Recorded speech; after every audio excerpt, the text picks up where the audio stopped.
want to talk to you about stretching the hamstrings. So there's a lot of hamstring stretches out there that you see, and to me there's maybe really only two that I think are the most beneficial, that you get the most benefit out of it. And I see a lot of people do stretching their hamstrings incorrectly. So typically, you know, you see a lot of people here like this, and they tuck their leg in, and then they're going down here like this, and they're rounding their backs, or they're grabbing their leg and they're going like this. Yeah, I mean, honestly, it's not the best way to stretch your hamstring. There is one way that a lot of people see is they take their belt, or they've got like a yoga strap or a band like this, and they lie back. Now this one's not bad, where you can get here like this, and you can lie back, and we want to make sure that that toe is going towards, we want dorsiflexion, right? So that's plantar flexion, this is dorsiflexion, where the toe is going towards my head, towards my body, and I'm keeping my leg straight. So as soon as I dorsiflex that ankle and pull those toes towards me, that's going to pull on that posterior chain, and you're going to feel that pull, that stretch radiating up and down that hamstring and into the glute. Okay, so that's where you want to get that stretch, and that's good. Now this is assisted, where I can use my band and pull it a little bit further in to get more of a stretch, and that's great. And I want to keep this other leg nice and flat against the ground. Now that's a really good way to stretch a hamstring. Now, another important thing that I want to emphasize is that there's actually three parts to the hamstring. There's a middle part, there's a left side and a right side. So we want to target all three sides of the hamstring. So what I was just doing was right down the middle. Now, using my band, now if I want to get down the other side, if I want to get the outside of that hamstring, I'm going to come across my body like that, and you're going to feel that. And again, make sure that toe is flexed, right? That ankle is dorsiflex, and you're bringing those toes towards your body.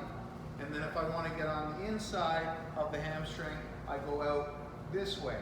Now, that's not a bad way to stretch a hamstring, but really what I think is the best way, the most beneficial way to stretch the hamstring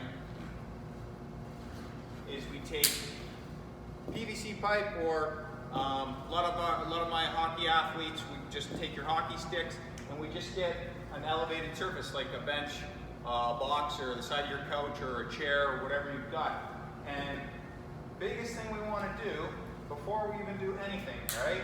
Again, we talked about it. Before we do anything, is we want to flex that toe. So if you're set up, you see people, again, I get a kick out of people watching people who are thinking they're stretching their hamstrings, and they put their foot on something and they stick their toe, and their toe is going in, away from their body.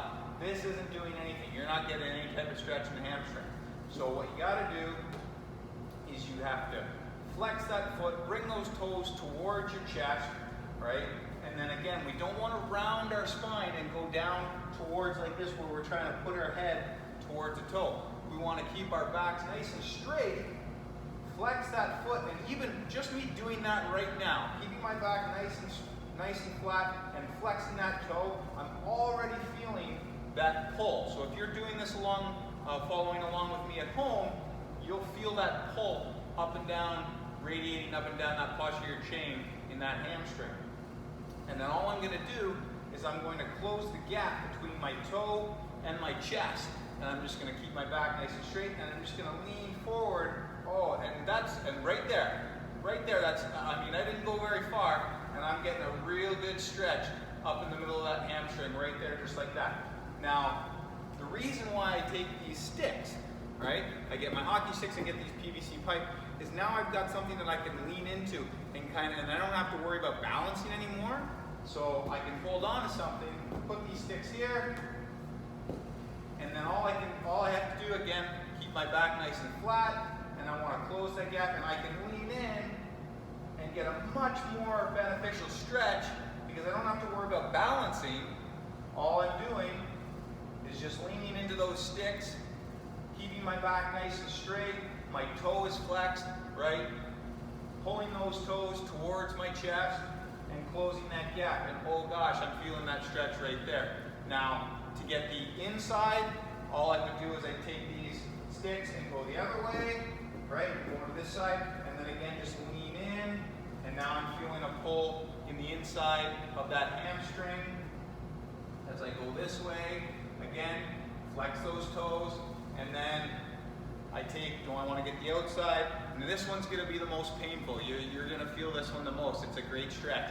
So I take those sticks over here like that, and again, now I've got my balance, I'm stable, and I want to make sure I want to keep that toe, right, flex towards my body, and then I just lean like this, and feeling that stretch. So if you're doing this along with me at home, oh boy, you know what I'm talking about, okay? So you don't have to do much. It's very, very simple like that. To me, that is the best way if you want to stretch your hamstring out and increase that flexibility, that mobility. Have at it. That's the best way. Give it a try.